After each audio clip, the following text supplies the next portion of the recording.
we have looked into this question and asked asked ourselves, is there more that we should be doing on this?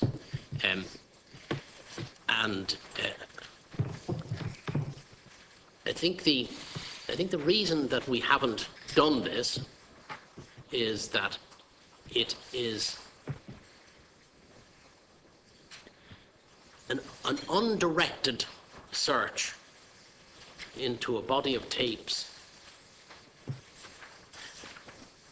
It's not clear to us how we can effectively achieve any result from that when